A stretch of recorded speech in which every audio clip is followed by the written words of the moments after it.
O nosso trabalho é um modelo isotópico especificamente para o Brasil, mas existem outras áreas do mundo que já existem esses modelos. Eu cito o exemplo de uma espécie madeireira nos Alpes italianos, que ela estava sendo falsificada.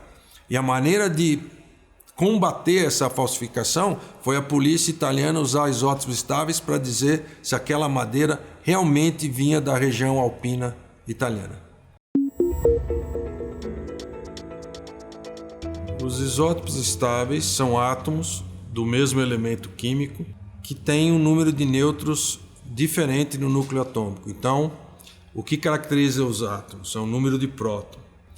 O que difere um isótopo de carbono do outro é um maior número de nêutrons no núcleo atômico. Então, por exemplo, carbono 12 são 6 prótons e 6 nêutrons. Carbono 13 são 6 prótons e 7 nêutrons. E estável para distinguir daqueles isótopos que são radioativos, que emitem uma radiação. Por exemplo, carbono 14, 6 prótons, 8 nêutrons, é um isótopo radioativo do carbono, enquanto o carbono 13 é um isótopo estável do carbono, assim como o carbono 12. A celulose ela é um polímero de cadeia longa, formada pelo único monômero, esse monômero de açúcar. E quem é esse açúcar? É a sacarose, que ela vem lá da fotossíntese e ela se transforma nesse açúcar e esse açúcar ele se transforma na celulose, que vai compor a parede celular da madeira. E ela é o componente principal da estrutura vegetal.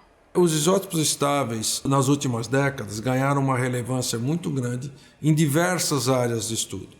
E se destacaram a biodiversidade, pela contribuição que esses isótopos fornecem sobre a ciclagem de nutrientes, principalmente em ecossistemas tropicais. E a área forense é uma área mais nova ainda, que começou há cerca de 2 décadas atrás e tem se expandido enormemente.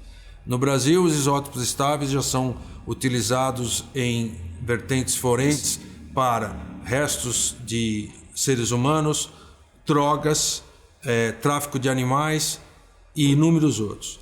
Nós estamos desenvolvendo uma metodologia, casada com a Polícia Federal, que a gente possa utilizar na parte do rastreamento da madeira.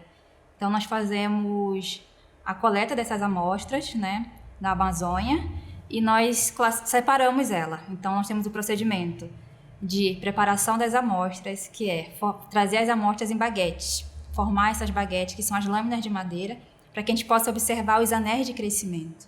E dentro desses anéis de crescimento, nós vamos tirar pedaços de amostra para poder analisar isotopicamente.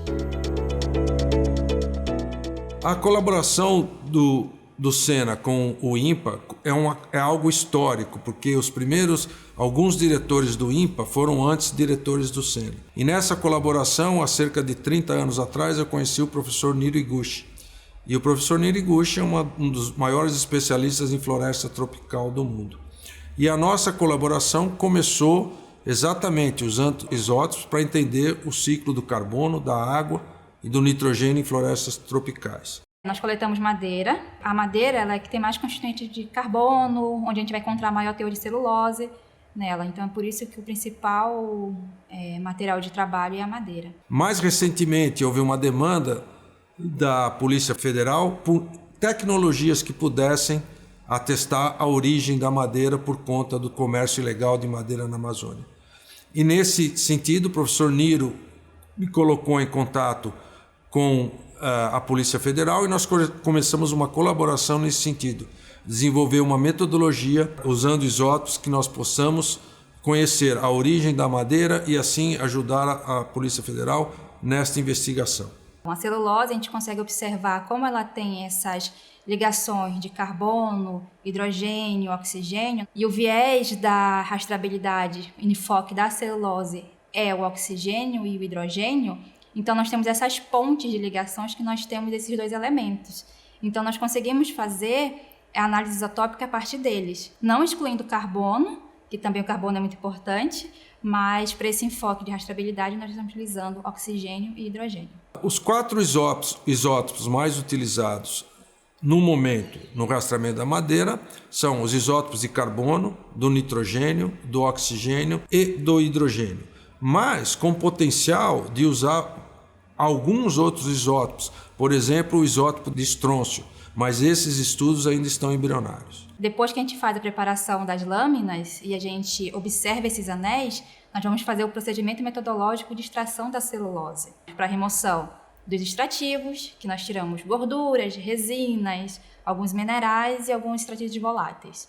E depois nós passamos para a extração das hemiceluloses e das ligninas, que elas fazem também parte da parede celular da madeira, mas ela não é interessante para a gente, né, nesse momento, porque nós queremos só a celulose.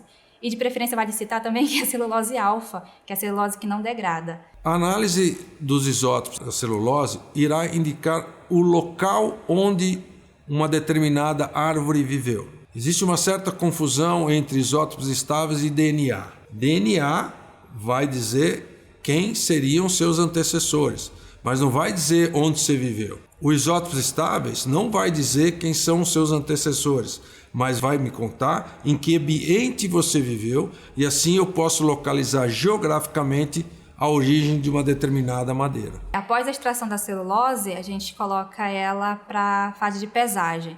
Então a gente vai com essas lâminas, retira o pedaço que foi selecionado desses anéis e eles são destinados para pesagem, do qual os técnicos eles vão pesar, né, em miligramas, para que elas sigam o procedimento para análise isotópica, para a gente determinar carbono, hidrogênio, nitrogênio, oxigênio, e assim obter os resultados. Nós estamos num momento que nós estamos obtendo amostras de madeira de várias regiões da Amazônia, com a ajuda do professor Niro, para que a gente possa conhecer a variabilidade geográfica dos isótopos estáveis em amostras de madeiras de diferentes regiões da Amazônia.